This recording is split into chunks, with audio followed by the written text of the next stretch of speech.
جناب اوکاڑا کے اسلامی بھائیوں سے سوال ہے، سورہ نحل کی کون سی آیت ہر خیر و شر کے بیان کو جامع ہے؟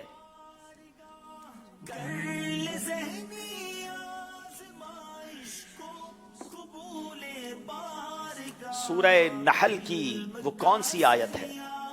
حضرت عبداللہ بن مسعود فرماتے ہیں کہ سورہ نحل کے اندر ایک ایسی آیت ہے جو تمام خیر و شر کے بیان کو جامع ہے. وہ آیت یہ ہے کہ ان اللہ یأمر بالعدل والاحسان وایتاء ذی القربى وینہی عن الفحشاء والمنکر والبغی یعظکم لعلکم تذکرون. اس کا ترجمہ سنائیں گے؟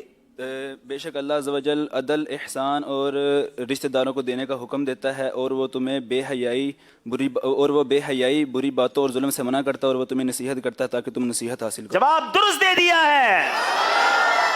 بڑی پیاری قرآن کی آیت ہے. ویسے تو قرآن کی ساری آیتیں بڑی پیاری ہیں. سکھر والوں سے سوال، وہ کون سے صحابی ہیں جن کا صحابی ہونا قرآن سے ثابت ہے؟ حضرت ابوبکر صدیق رضی اللہ تعالیٰ عنہ کا صحابی ہونا اللہ تبارک و تعالیٰ نے خود قرآن پاک میں بیان فرمایا. اس کے علاوہ کسی اور صحابی کو یہ مرتبہ نہیں ملا. کیا بات ہے، یہ شرف حضرت صدیق اکبر کے علاوہ کسی اور کو نہ ملا. جواب درست دے دیا ہے. قرآن پاک کو حبل یعنی رسی کیوں کہتے ہیں؟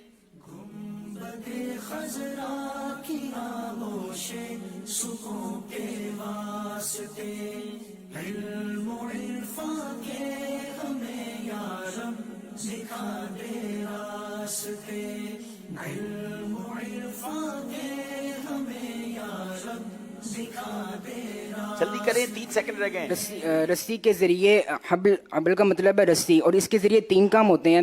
بکھری ہوئی چیزوں کو جمع کیا جاتا ہے، نیچے سے اوپر کی طرف جایا جاتا ہے، اور تیسرا کام ہے اس سے کہ کشتی پار لگ جاتی ہے. چونکہ قرآن پاک کے ذریعے لوگ کفر کی گہرائیوں میں ڈوبنے سے بچ گئے اور اس کے ذریعے اللہ تعالیٰ کے قریب اور اس کی معرفت حاصل کرتے ہیں، اس لیے اس کو حبل یعنی رسی کہتے ہیں. کیا بات ہے، بکھری ہوئی چیزوں کو رسی سے جمع کیا جاتا ہے، نیچے سے اوپر لوگ جاتے ہیں، اس کے ذریعے کشتی پار لگتی ہے. قرآن میں کیسے کیسے فوائد ہیں. کفر کے اندھیروں سے نکالنے والا، بکھروں ہوئوں کو جمع کرنے والا، اللہ کے قریب پہنچانے والا یہ رب کا کلام. جواب درست دے دیا ہے. جناب حضرت عائشہ صدیقہ رضی اللہ تعالی عنہا نے حضور اقدس صلی اللہ تعالی علیہ وسلم کے اخلاق کے بارے میں کون سی آیات تلاوت فرمائیں؟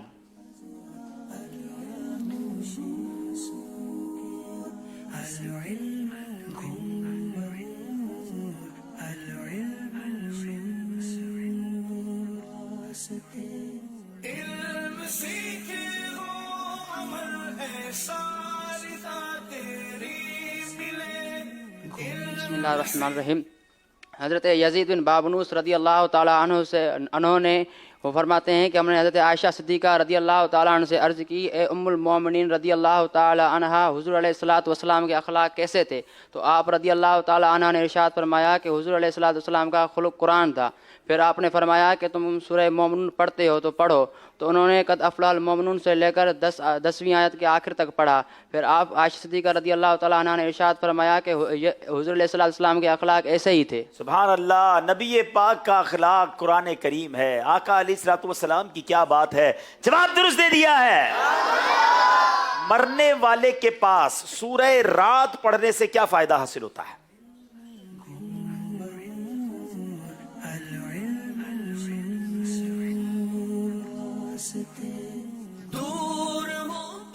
حضرت جابر بن زید فرماتے ہیں کہ جب کسی انسان کی موت کا وقت قریب آتا ہے تو مستحب یہ ہے کہ اس کے پاس سورہ رعد کی تلاوت کی جائے.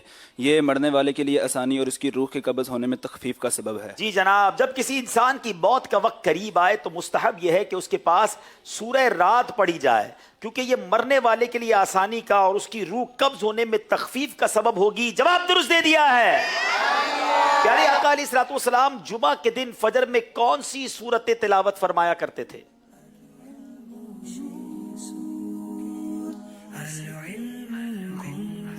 سبحان اللہ. یاد رہے کل بھی روز جمعہ ہے.